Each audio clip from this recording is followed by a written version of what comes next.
কিয়ামতের ভয়াবহতা সম্পর্কে আলোচনা করব, যেন আমরা সেখান থেকে শিক্ষা নিই এবং এই কিয়ামত সম্পর্কে আলোচনা শ্রবণ করে সেখান থেকে শিক্ষা নিয়ে যেন আমরা আমাদের মৃত্যুর পূর্বেই মৃত্যুর জন্য প্রস্তুত হতে পারি। আল্লাহ পাক রব্বুল আলামিন আমাদেরকে তৌফিক দান করুন, বলুন আমিন। প্রিয় হাজিরিন,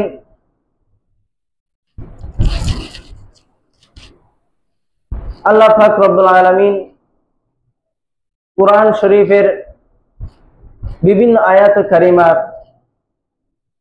কিয়ামতের ভয়াবহতা সম্পর্কে আলোচনা করেছেন। এই কিয়ামতের ভয়াবহতা দেখে মানুষ যদি দুনিয়াতে আবার ফিরে আসতে পারত, কবরের আযাবের ভয়াবহতা দেখে মানুষ যদি দুনিয়াতে আবার ফিরে আসতে পারত, জাহান্নামের আগুনের অবস্থা দেখে যদি মানুষ আবার দুনিয়াতে ফিরে আসতে পারত, কিয়ামতের সময় আল্লাহ পাক রব্বুল আলামিনের কুদরতি ক্রোধ দেখার পর মানুষ যদি দুনিয়াতে আবার ফিরে আসতে পারত, মানুষের কি অবস্থা হবে কিয়ামতের দিন। তৃষ্ণার্ত, পিপাসার্ত, ক্ষুধার্ত, এর উপর আবার মুক্তি পাওয়ার জন্য মানুষের যে আরাধনা, মানুষের যে ইচ্ছা আকাঙ্ক্ষা, যে ভয় ভীতি, এই সমস্ত ভয়গুলো দেখে যদি মানুষ দুনিয়াতে আবার আসতে পারত, তাহলে মানুষ কখনো দুনিয়াতে বর্তমান যে অবস্থায় আছে সেই অবস্থায় কখনো থাকতো না। তারা সব সময় ইবাদত বন্দেগী করত। ইবাদত বন্দেগীর বাইরে অপ্রয়োজনীয় একটা কাজও করত না মানুষ। একটা সেকেন্ড বৃথা নষ্ট করত না, একটা মিনিট বৃথা নষ্ট করত না। শুধুমাত্র মানুষের প্রয়োজনগুলো মিটানোর পর বাকি যতটুক সময় থাকে পুরোটা সময় ইবাদত বন্দেগীর মধ্যে কাটাতো মানুষ, যদি এই ভয়াবহতা গুলো দেখত। কিন্তু এই ভয়াবহতা আমরা সচক্ষে যদিও বা দেখি নাই, কিন্তু কোরআনের মাধ্যমে, হাদিসের মাধ্যমে, উলামা ইকরামের আলোচনার মাধ্যমে আমরা এগুলো শুনতে পাই। কিন্তু শোনার পরও আমরা এখান থেকে শিক্ষা গ্রহণ করি না।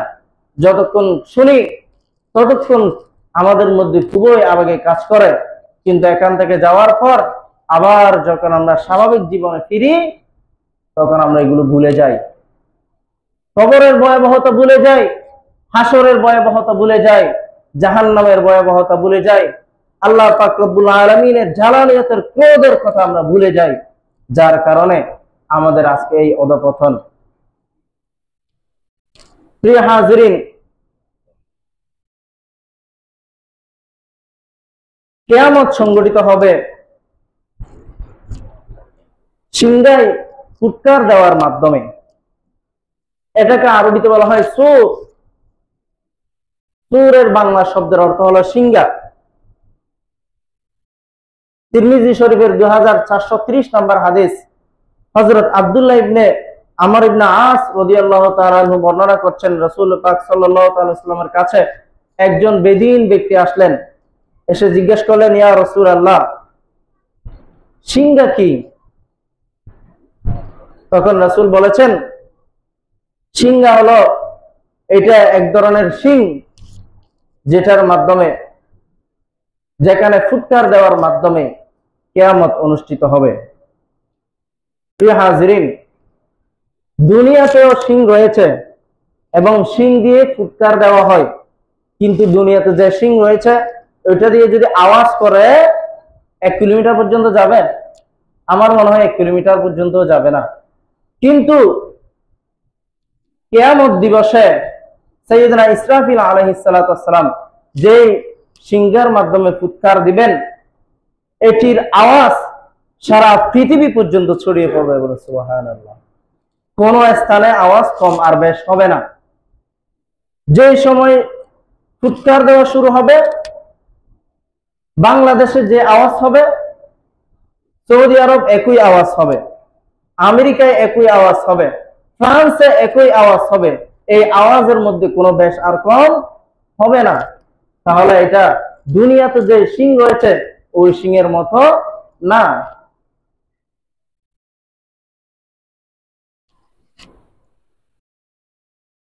এই কিয়ামত কোন দিন অনুষ্ঠিত হবে আপনারা জানেন? কোন দিন? জুমার আলোচনা যখন করেছিলাম, জুমার দিনের ফজিলত নিয়ে যখন আলোচনা করেছিলাম, তখন বলেছিলাম কিয়ামত কোন দিন অনুষ্ঠিত হবে। কোন দিন? জুমার দিন। عن أبي هريرة رضي الله تعالى عنه قال خير يوم طلعت عليه الشمس يوم الجمعة فيه خلق آدم وفيه توفي। কিয়ামতের দিন সম্পর্কে আবু হুরায়রা রাদিয়াল্লাহু তাআলা আনহু এই হাদিস, সাইয়েদনা আবু হুরায়রা রাদিয়াল্লাহু তাআলা আনহু বলছেন, রাসূল পাক ইরশাদ করছেন, সূর্য যেই দিনগুলোতে উদিত হয় তার মধ্যে সবচেয়ে উত্তম দিন হলো জুমার দিন। এই জুমার দিনে আল্লাহ পাক সাইয়েদনা আদমকে সৃষ্টি করেছেন, তাকে জান্নাত থেকে দুনিয়ায় পাঠিয়েছেন, আবার তার তাওবা কবুল করেছেন। আবার এই দিন দুনিয়া থেকে আদম আলাইহিস সালাম বিদায় নেবেন। শুধু তাই নয়, এটি এমন একদিন যেদিন কিয়ামত অনুষ্ঠিত হবে, সেই দিনটাও থাকবে জুমাবার। কোন সময়? জুমার দিন মাগরিবের সময় এই কিয়ামত অনুষ্ঠিত হবে। সাইয়েদনা ইসরাফিল আলাইহিস সালামের প্রথম ফুৎকারের মধ্য দিয়ে, এই প্রথম ফুৎকার যখন দিবেন, অনেকগুলো ঘটনা একই সাথে ঘটবে। সেই সম্পর্কে আল্লাহ পাক রব্বুল আলামিন সূরা কারিয়ার শুরুতে বলেছেন, আল কারিয়াতু মাল কারিয়াতু ওয়া মা আদরাকা মাল কারিয়া ইয়াউমা ইয়াকুনুন নাসু কাল ফারাশিল মাবথুস ওয়া তাকুনুল জিবালু কাল আহিনিল মানফুস। তোমরা জানো কি কারিয়া কি? আল্লাহ পাকের প্রশ্ন। আল কারিয়া মাল কারিয়া। কারিয়া শব্দের অর্থ হলো একটা বিকট আওয়াজ। এটা একটা আওয়াজের নাম, যে আওয়াজ এত ভয়াবহ হবে, এই আওয়াজ শোনার মতো সহ্য শক্তি কোনো মানুষের থাকবে না। কোনো মানুষ না, শুধু কোনো জিনের এই শক্তি থাকবে না। কোনো ফেরেশতারা পর্যন্ত, অন্যান্য ফেরেশতারা পর্যন্ত এই আওয়াজ শ্রবণ করতে পারবেন না। কোনো জীবজন্তু এই আওয়াজ শ্রবণ করতে পারবে না। এত বিকট আওয়াজ হবে। এই আওয়াজের মাধ্যমে কি কি ঘটবে? আল্লাহ তাআলা বলছেন, ইয়াউমা ইয়াকুনুন নাসু কাল ফারাশিল মাবথুস। এই আওয়াজটা এমন একদিন ঘটবে, ইয়াকুনুন নাস কাল ফারাশিল মাবথুস, বিক্ষিপ্ত পতঙ্গের মতো মানুষ চিটাচিটি হয়ে ঘুরতে থাকবে। ওয়া তাকুনুল জিবালু কাল আহিনিল মানফুস, আর যে পাহাড় রয়েছে, এই পাহাড়গুলো কাল আহিনিল মানফুস, ধুলাবালির মতো করে উঠতে থাকবে। বিক্ষিপ্ত, ধ্বনি করা। তুলাকে যেভাবে আরামদায়ক করার জন্য ধুনা হয়, ওই ধ্বনিত করার পর তুলা যেভাবে উঠতে থাকে, ঠিক সেভাবে বড় বড় পাহাড় গুলো উঠতে থাকবে। কিয়ামতের দিন কি ভয়াবহ অবস্থা হবে! রাসূলের হাদিস,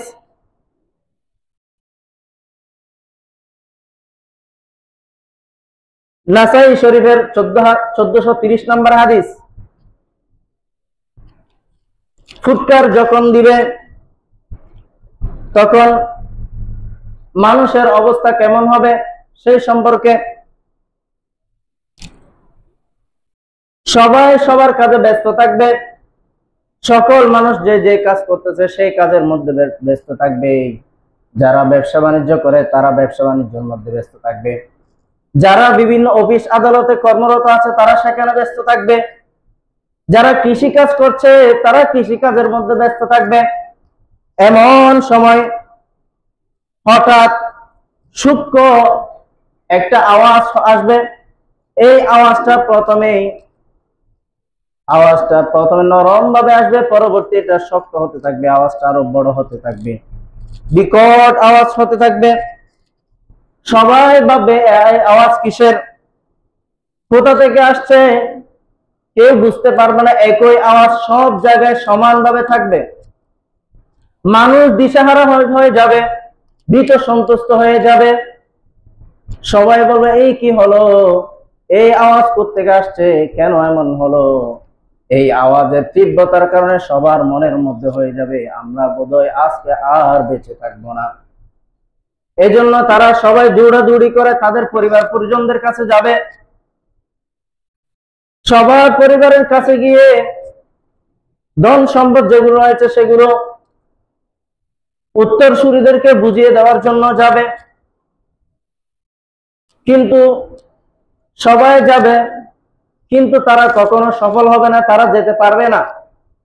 সূরা ইয়াসিন শরীফের মধ্যে আল্লাহ তাআলা 50 নম্বর আয়াতের মধ্যে বলেন, ফালা ইয়াস্তাতিউনা তাওসিয়াতাও ওয়ালা ইলা আহলিহিম ইয়ারজিউন। মানুষ তারা কখনো তাদের পরিবারের কাছে ফিরে যেতে পারবে না, তাদেরকে ওসিয়ত করে যেতে পারবে না, এই সুযোগটাও তাদেরকে দেওয়া হবে না। তো ওই প্রথম ফুৎকারের পর মানুষের অবস্থা কি হবে আল্লাহ তাআলা সেটাও বলছেন, ওয়ানুফিখা ফিস-সূরি ফাসাইকা মান ফিস-সামাওয়াতি ওয়া মান ফিল-আরদি ইল্লা মা শাআল্লাহ। সিংহায় যখন ফুৎকার দেওয়া হবে তখন আসমানের মধ্যে যারা রয়েছে, জমিনের মধ্যে যারা রয়েছে, তারা সকলেই বেহুশ হয়ে যাবে। শুধুমাত্র কিছুমাত্র ওই সমস্ত ব্যক্তি যাদেরকে আল্লাহ তাআলা ইচ্ছা করবেন তারা ঠিক থাকবে, বাকি সবাই বেহুশ হয়ে যাবে। এই ফুৎকারের মাধ্যমে, এই ভীত ভয়ানক এই আওয়াজের মাধ্যমে মানুষ বেহুশ হয়ে যাবে। এই আওয়াজের মাধ্যমে আরো কি কি ঘটবে, সূরা ইনফিতার আল্লাহ তাআলা বলছেন, ইদাস সামাউ ফাতারাত ওয়া ইদাল কাওয়াকিবু ইনতাসারাত ওয়া ইদাল বিহারু ফুজ্জিরাত ওয়া ইদাল কুবুরু বু'সিরাত। ইদাস সামাউ ফাতারাত, ওই ফুৎকার মাধ্যমে আসমান ফেটে যাবে। আসমান ফেটে যাওয়ার কারণে আসমানের যে খণ্ড বিখণ্ড যে টুকরাগুলো রয়েছে সেগুলো লাল বর্ণ ধারণ করবে, রক্তের বর্ণ ধারণ করবে। রক্তের বর্ণ ধারণ করার পর সেগুলো একটার সাথে আরেকটা বাড়ি খাবে, সেগুলো উঠতে থাকবে। ওয়াইদাল বিহারু ফুজ্জিরাত, যে সমুদ্র রয়েছে এই সমুদ্র উদ্দোলিত হবে। ওয়াইদাল কাওয়াকিবু ইনতাসারাত, যে তারকাগুলো রয়েছে, যেই তারকাগুলো রাতের বেলা আমাদের মাথার উপর উদিত হয়, রাত্রে বেলায় চমকায়, ওই তারকাগুলো কষে কষে দুনিয়াতে পড়তে থাকবে। ভয়াবহ অবস্থা হবে। পাহাড়গুলো ধুলাবালির মতো করে উঠতে থাকবে। চিন্তা করে দেখুন এই পাহাড়গুলো কত বড় পাহাড়, হিমালয় পর্বত কত বড়, এরকম বড় বড় পাহাড়গুলো যখন উঠতে থাকবে কত ভয়ানক পরিস্থিতি হবে।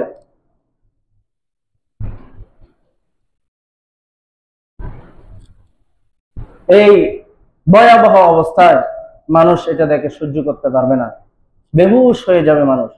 ফালা আনসাবা বাইনাহুম ইয়াউমাইযিন ওয়ালা ইয়াতাসাআলুন।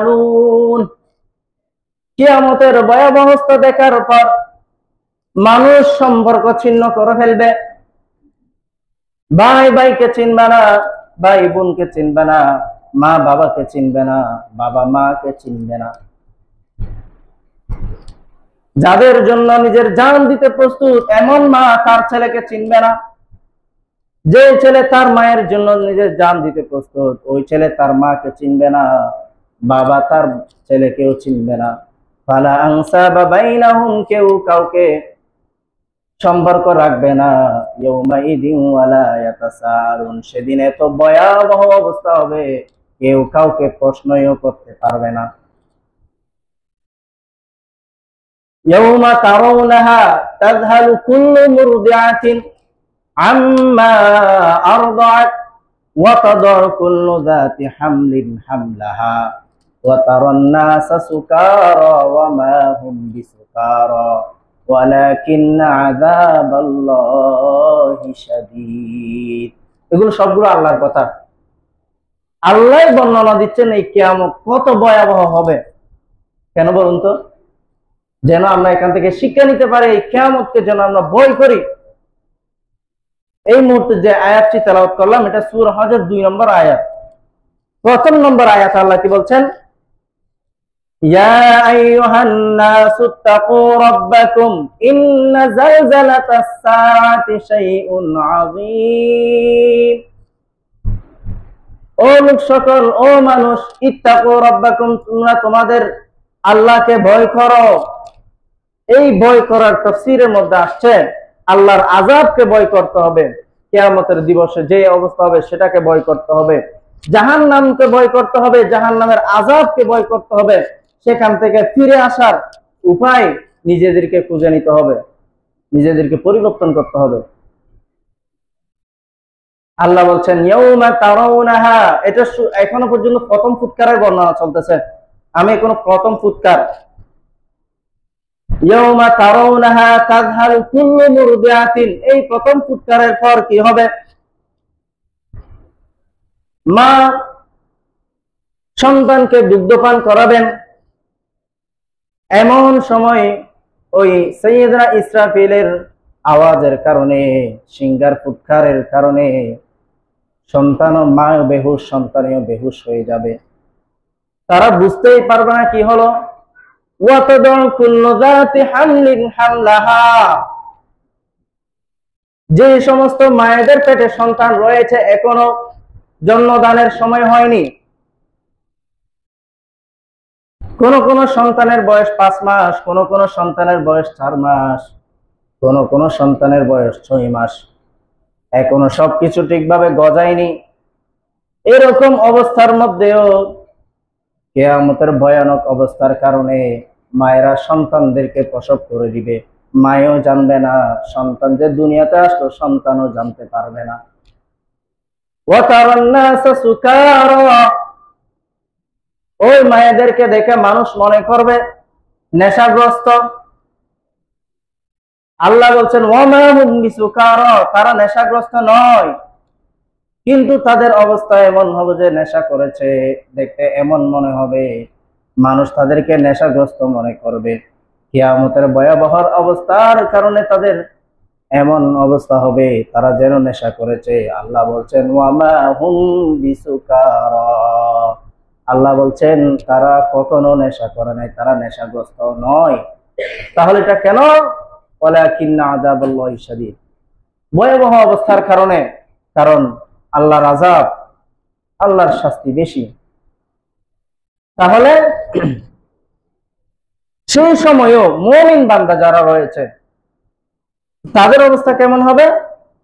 আল্লাহ বলছেন তাদের অবস্থা এত করুণ হবে না। কোন আয়াত? যে আয়াতটি একটু আগে তেলাওয়াত করেছি, ফাসাইকা মান ফিস সামাওয়াতি ওয়া মান ফিল আরদি ইল্লা মা শা আল্লাহ, যাদেরকে আল্লাহ ইচ্ছা করবেন তারা বেহুশ হবে না। এই ভয়াবহ অবস্থা দেখে তাদেরকে আল্লাহ বাঁচিয়ে রাখবেন।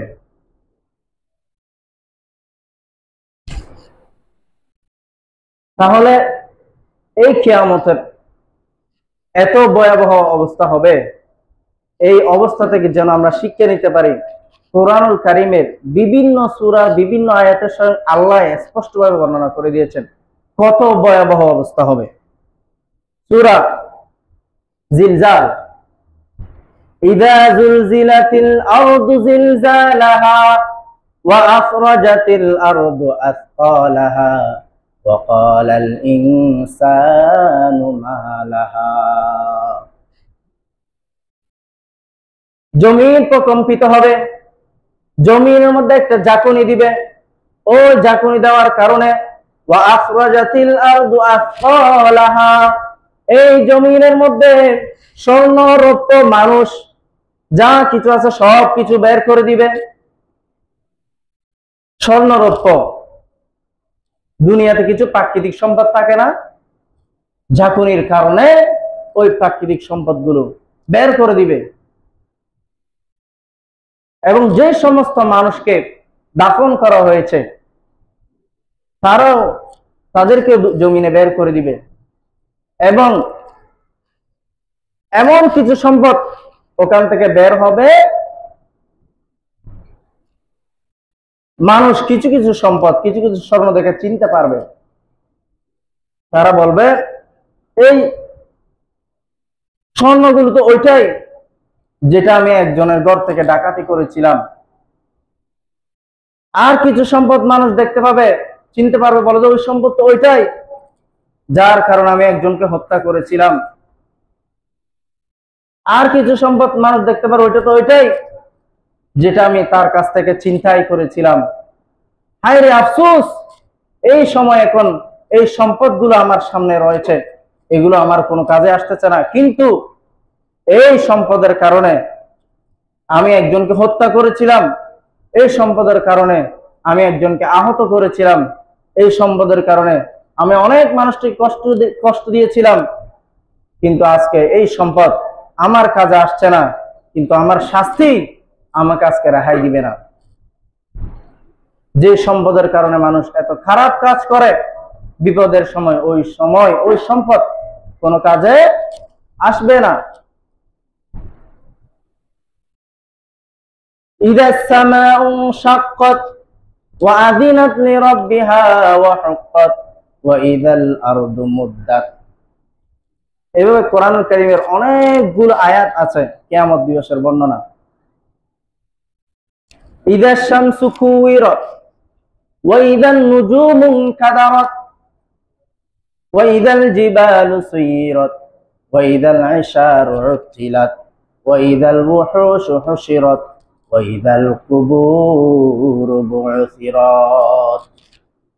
এগুলো সব কিয়ামতের বর্ণনা, কিন্তু দ্বিতীয় ফুৎকারের অবস্থা বর্ণনার সময় আমি এগুলো বর্ণনা করব।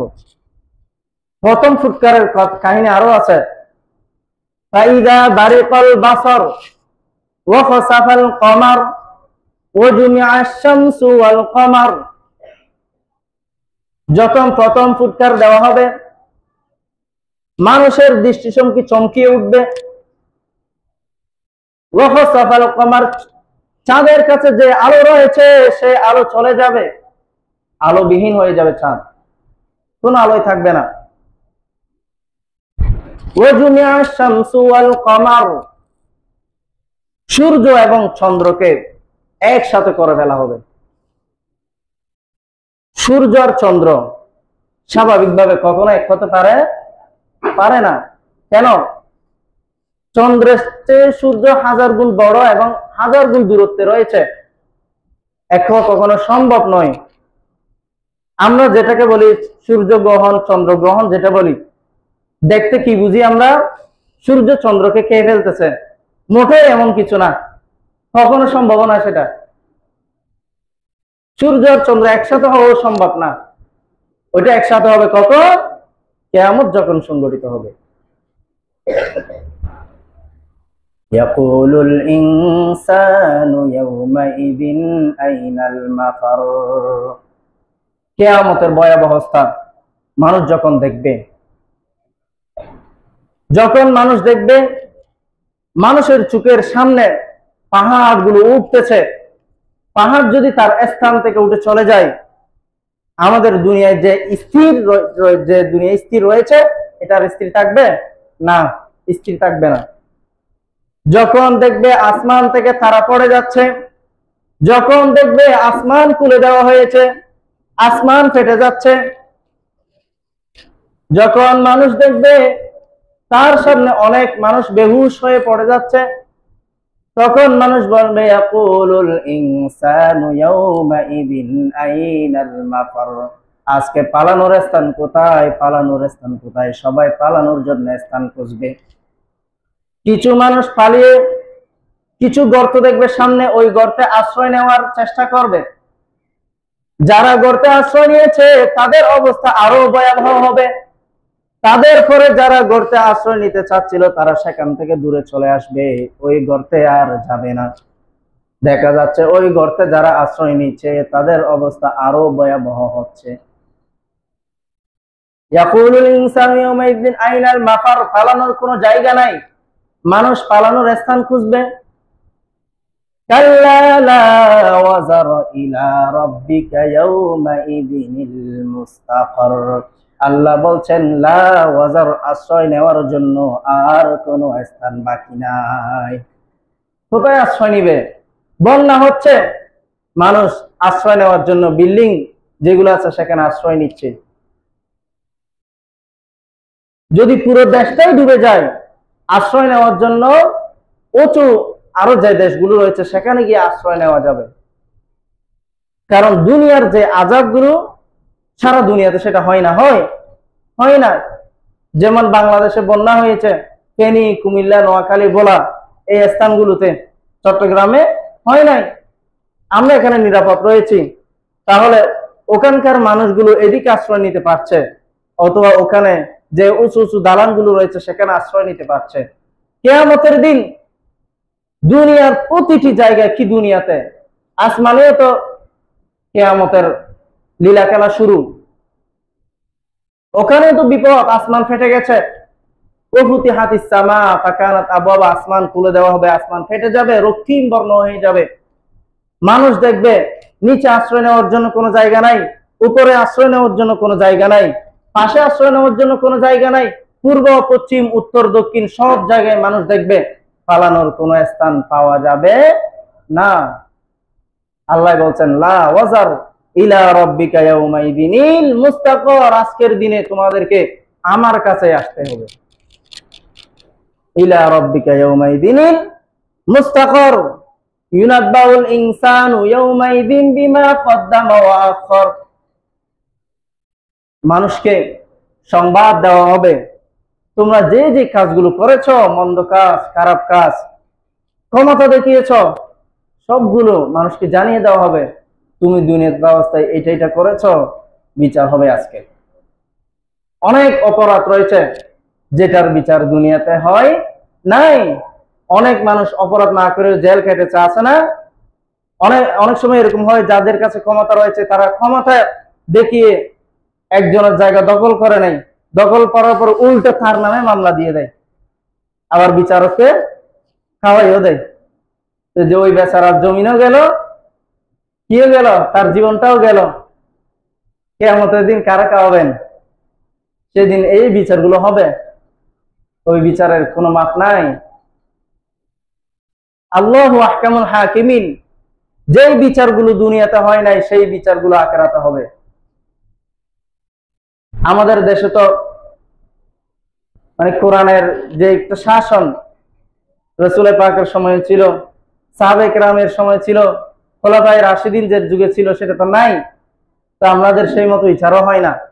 অনেক সময় অপরাধ করে অপরাধী পার পেয়ে যায়, অনেক সময় অপরাধ না করেও বিনা অপরাধী কারাভোগ করে। এই সবগুলোর বিচার কিন্তু আল্লাহর কাছে হবে। মানুষ তার জীবনের প্রতিটা সেকেন্ড কোথায় কোথায় কাটিয়েছে সবগুলোর হিসাব আল্লাহর কাছে দিতে হবে। মানুষ তার জীবনের প্রতিটা সম্পদ কোথায় কি কাজে ব্যয় করেছে, কোন কোন কাজে ব্যয় করেছে, সব সম্পদের হিসাব আল্লাহর কাছে দিতে হবে। কিয়ামতের দিনের দৈর্ঘ্য কত হবে? কিয়ামতের একটা দিন দুনিয়ার 50,000 বছরের সমান হবে। ওই দিন 50,000 বছর পর্যন্ত দাঁড়িয়ে থাকতে হবে। জানি না আমরা কিভাবে দাঁড়াবো। আল্লাহ পাক রব্বুল আলামিন যেন আমাদের জন্য ওই কিয়ামতের দিনটা সহজ করে দেয়, বলুন আমিন। সূর্য মাথার উপর চলে আসবে, গরম, তৃষ্ণা, পিপাসার্ত থাকবে, তৃষ্ণার্ত থাকবো, ক্ষুধার্ত থাকবো, তার উপর আবার ভয়, আজকে আমার বিচার কেমন হবে। এটা একদম কাটা গায়ের উপর মরিচ দেওয়ার মতো। একদিকে তো বিচারের চিন্তা, কত অপরাধ করেছে এগুলোর চিন্তা, আর এদিকে আজকের দিনের ভয়াবহ অবস্থা, সূর্যের মাথার উপর চলে আসবে, গরম সহ্য করতে পারি না। সেখানে সূর্য যখন মাথার উপর চলে আসবে, উত্তপ্ত গরম থাকবে, পিপাসার্ত থাকবো, ক্ষুধার্ত থাকবো, এগুলো কেমনে সহ্য করব। কিন্তু সেদিন কিছু মানুষের জন্য আল্লাহ পাক রব্বুল আলামিনের আরশের নিচে ছায়া থাকবে। সেই আলোচনা পরবর্তী জুমায় ইনশাআল্লাহ সম্ভব হলে করবো, কারণ কিয়ামতের আলোচনা আজকের জুমায় শেষ হবে না, অনেক লম্বা। তাহলে এত ভয়াবহ অবস্থা হবে, মানুষ পালানোর জন্য জায়গা খুঁজবে। ইয়াকুলুল ইনসান ইয়াউমাইদিন আইনাল মাফার, পালানোর স্থান কোথায়? আল্লাহ বলছেন কাল্লা লা ওয়াজার ইলা রাব্বিকা ইয়াউমাইদিনিল মুস্তাকর ইউনাব্বাউল ইনসান ইয়াউমাইদিন বিমা কদ্দামা ওয়া আখর বালিল ইনসান আলা নাফসিহি বাসীর। পুরোটা কিয়ামতের আলোচনা। সূরা আর রহমান শরীফ আল্লাহ তাআলা বলছেন আকাশ ফেটে বিদীর্ণ হয়ে যাবে, টকটকে রক্তিম বর্ণ হয়ে যাবে। তাহলে মানুষের আকাশের দিকে দেখেও আশ্রয় নেওয়ার স্থান নাই, দুনিয়ার দিকে দেখেও আশ্রয় নেওয়ার মানুষ স্থান খুঁজে পাবে না। এই জন্য মানুষ পালানোর স্থান খুঁজতে থাকবে। আল্লাহ বলছে আজকে স্থান আমার কাছে। তোমাদের মধ্য থেকে যারা ভালো কাজ করেছো, সৎ কাজ করেছো, আমার কথা মতো চলেছো, আমার রাসূলকে অনুসরণ করেছো, আমার রাসূলকে ভালোবেসেছো, রাসূলের দেওয়া নির্দেশ মতো তোমাদের জীবন যাপন করেছো, আজকের দিন তোমাদের জন্য সহজ। যদিও বা ভয়ঙ্কর দেখতে পাচ্ছ, তোমাদের জন্য আজকের দিন সহজ হবে। এই জন্য কিয়ামতের এই ভয়াবহ অবস্থা থেকে আল্লাহ পাক রব্বুল আলামিন আমাদেরকে বাঁচিয়ে রাখুন, বলুন আমিন। কিয়ামত খুবই সন্নিকটে, যদিও বা আমরা দেখব না, কিন্তু আমাদের পরবর্তী 5-6টা জেনারেশন পর্যন্ত এরাই পেয়ে যাবে কিয়ামত। আমাদের পর হয়তো 3 থেকে 4টা জেনারেশন এই কিয়ামত সম্পর্কে পাবে না, এর পরবর্তী তারাই এই কিয়ামত পেয়ে যাবে। এই কিয়ামত আসার কিছু আলামত রয়েছে, সেগুলো নিয়ে ইনশাআল্লাহ পরবর্তী সময় আলোচনা হবে। আল্লাহ পাক রব্বুল আলামিন আমাদের যতটুকু আলোচনা হয়েছে, আজকে আমরা প্রথম পর্ব শেষ করলাম। ইনশাআল্লাহ পরবর্তী সময়ে দ্বিতীয় পর্ব, তৃতীয় পর্ব করে ইনশাআল্লাহ কিয়ামতের আলোচনা শেষ হবে। আল্লাহ পাক রব্বুল আলামিন আমাদেরকে আমল করার জন্য তৌফিক দান করুন, বলুন আমিন। ওয়া আখিরু দাওয়ানা আলহামদুলিল্লাহি রাব্বিল আলামিন। 4 রাকাত সুন্নাত আদায় করুন। আসসালামু আলাইকুম ওয়া রাহমাতুল্লাহ।